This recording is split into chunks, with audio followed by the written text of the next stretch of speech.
박성재가 이미 결혼했다라는 사실을 다 알고 있는 이지혁. 그런데도 질투는 더 커졌는데요. 이유는 간단했습니다. 지은호가 그 옆에서 웃고 있었기 때문입니다. 박성재 결혼에 대한 진실은 이랬습니다. 박진석이 거센 M&A 공세를 받던 시절 지분 방어를 위해 해외 파트너와 급히 동맹을 맺어야 했습니다. 그 과정에서 박성재의 혼인과 신뢰 연계 조항이 옵션으로 붙었고 서류상 혼인은 곧 계약 신뢰의 보증이자 협력의 상징이 됐습니다. 박성재는 그걸 받아들였습니다. 이유를 물으면 회사를 지키는 가장 빠른 방법이었다고 짧게 말할 뿐이었는데요. 그 선택은 분명 그에게도 상처로 남았고 그래서 더 철저히 숨겼습니다. 법적 절차는 아직 종결되지 않았고 사실상 별거와 다름없는 시간이 이어졌지만 공적으로 해명한 적은 한 번도 없었습니다. 첫 번째 클라이맥스는 현장에서 시작됐습니다. 아파트 29가구 공정 중 핵심 자재 납품이 또다시 밀렸는데요. 동 대표가 계약금 조정을 요구했고 일정은 압박을 받았습니다. 이지혁은 원칙을 내세웠습니다. 조정은 없습니다. 지은호는 고개를 저었습니다. 지금은 소비자 신뢰가 더 중요합니다. 사후 관리 항목을 늘리는 쪽으로 돌려보면 어떨까요? 두 사람의 목소리는 높지 않았지만 단단했는데요. 이지혁은 결국 한 발 물러나 그럼 내 플랜으로 시뮬레이션 돌려보자. 라고 말했습니다. 그때 박성재가 전화를 걸어왔습니다. 은호 후배, 납품사 최고재무 책임자가 재대학 동기예요. 물류창고 회전율을 땡기는 대신 계약금은 건드리지 않는 안으로 이야기해보죠. 제안은 매끈했고 효과적이었는데요. 통화를 마친 지은호가 본부장님 감사합니다. 라고 말하는 순간 이지혁의 속은 다시 한번 뒤집혔습니다. 왜 하필 성재여야 하지? 마음속 투정이 혀끝까지 올라왔지만 그는 삼켰습니다. 대신 회의가 끝난 뒤 짧게 말했어요. 지 실장님이 앞에 설 때 내가 뒤에서 민다고 했죠? 그 말 아직 유효합니다. 두 번째 클라이맥스는 지혁의 입에서 우연히 나온 한마디로 시작됐습니다. 은호야, 성재 이미 결혼했었어. 너무도 담담하게 던져진 말이었지만 은호의 귓가에는 천둥 소리처럼 울렸습니다. 순간 머릿속이 하얘졌습니다. 웃으며 대화를 나누던 박성재의 모습, 늘 자신을 배려하며 지켜주던 태도, 그 모든 장면이 한꺼번에 무너져 내리는 듯했습니다. 은호는 한동안 말을 잇지 못했습니다. 간신히 입술을 떼고 겨우 속삭였습니다. 무슨 말씀이신지 이해가 잘 안 되는데요. 지혁은 잠시 침묵했지만 이미 입 밖으로 흘린 말은 주워 담을 수 없었습니다. 질투와 경쟁심에 휘말려 무심히 내뱉었지만 은호의 얼굴이 점점 창백해지는 것을 보자 지혁도 후회가 스쳤습니다. 그러나 그는 물러서지 않았습니다. 사실이야. 나도 오래전부터 알고 있었어. 성재가 왜 그걸 숨겼는지는 모르겠지만 적어도 너는 알아야 한다고 생각했어. 은호는 차갑게 굳은 표정으로 고개를 돌렸습니다. 머릿속이 하얘졌지만 그럴수록 더 명확해졌습니다. 확인해야 한다. 직접 들어야 한다. 그날 저녁 카페는 이미 불이 꺼졌고 은호는 성재에게 전화를 걸었습니다. 본부장님, 지금 잠시 뵐 수 있을까요? 꼭 드려야 할 말씀이 있습니다. 성재는 목소리만 듣고도 뭔가 달라졌음을 느꼈습니다. 알겠어요. 지금 바로 갈게요. 잠시 뒤 성재가 카페 앞에 도착했습니다. 은호는 문 앞에서 서성이며 기다리고 있었습니다. 조심스레 눈을 마주친 순간 은호의 떨림은 감춰지지 않았습니다.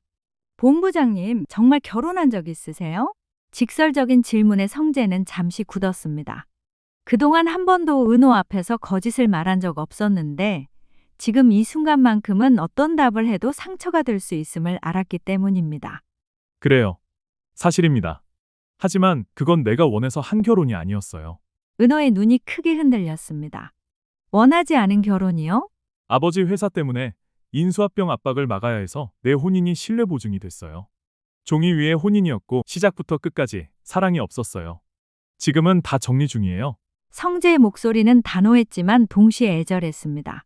그러나 은호의 가슴 속에 맺힌 건 배신감이었습니다. 그럼 왜 저한테는 한마디도 안 하셨어요? 제가 모르는 채로 옆에 있길 바라셨던 건가요? 성재는 잠시 눈을 감았다가 조용히 고개를 끄덕였습니다. 말할 수가 없었어요. 후배에게 짐이 될까 두려웠어요. 그리고 솔직히 잃고 싶지 않았어요. 후배가 나를 보는 눈빛, 그걸 잃게 될까봐 무서웠나 봐요. 은호는 차가운 한숨을 내쉬었습니다. 본부장님, 저는요. 숨겨진 사실보다도 그걸 저만 모른 채 여기 서 있었다는 게 더 힘드네요. 제가 얼마나 바보 같았는지 아세요? 성재는 대답하지 못했습니다. 그저 그녀 앞에서 무너지는 듯 서 있을 뿐이었습니다. 그 시각, 조금 떨어진 거리에서 지혁은 우연히 그 장면을 목격하고 있었습니다. 성재와 은호가 마주 선 모습, 그리고 은호의 떨리는 목소리. 지혁의 가슴은 이상하게 저릿했습니다. 자신이 던진 말이 결국 은호를 이렇게 흔들어 놓았다는 죄책감과 동시에 이제 은호가 성재와 멀어질 수 있다는 기대가 교차했습니다.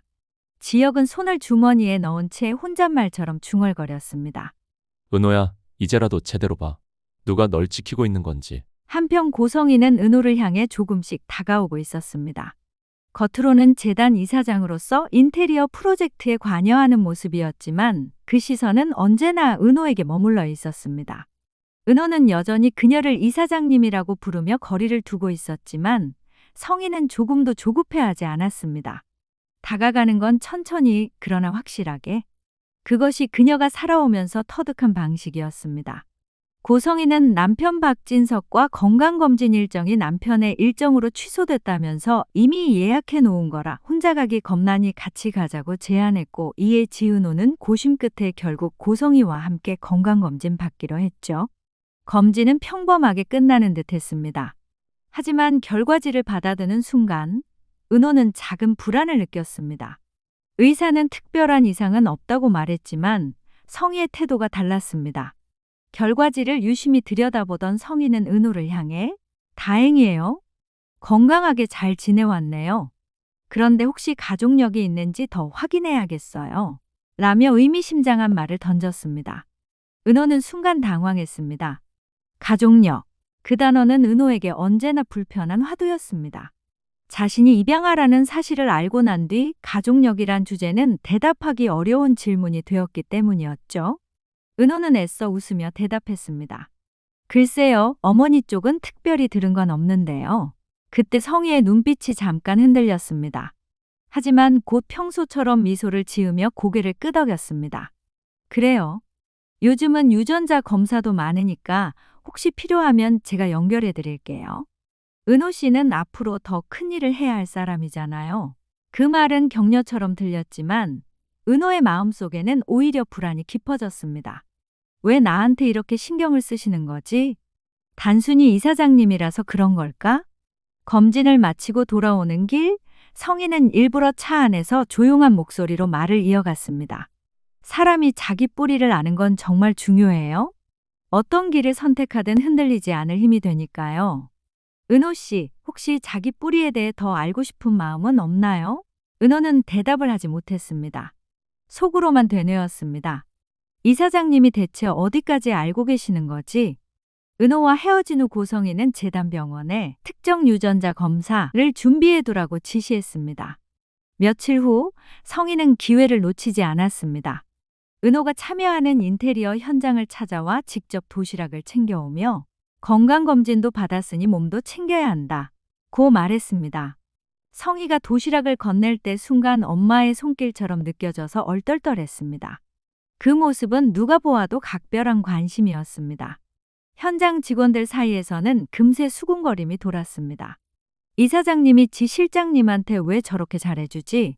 혹시 무슨 관계라도 있는 거 아니야? 그 소문은 곧 지혁의 귀에도 들어갔습니다. 지혁은 차가운 표정으로 은호를 불러냈습니다. 은호야, 너 이사장님이랑 무슨 일 있는 거야? 아니에요, 선배. 그냥 건강검진 같이 받은 것뿐인데요. 검진을 같이 받아? 그게 그냥 일이냐? 너 지금 위험해. 지혁의 말투는 어느 때보다 단호했습니다. 하지만 은호는 오히려 혼란스러웠습니다. 자신도 모르게 성희에게서 느껴지는 묘한 따뜻함이 있었기 때문이었습니다.